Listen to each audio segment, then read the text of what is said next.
Hey guys, a lot of times I get asked about how to establish width in a mix. Today I'm gonna show you a way to treat your master bus using Brainworx MSEQ by plugin Alliance. Let's first listen to what we have for the demonstration.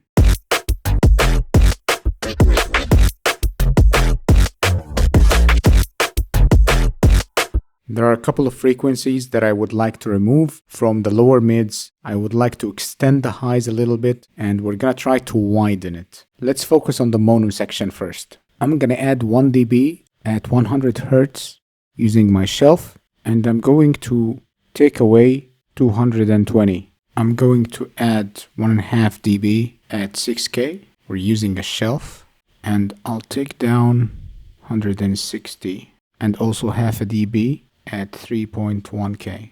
Now we're ready to listen to it.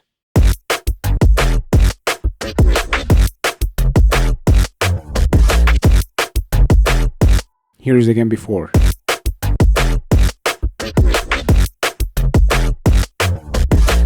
After.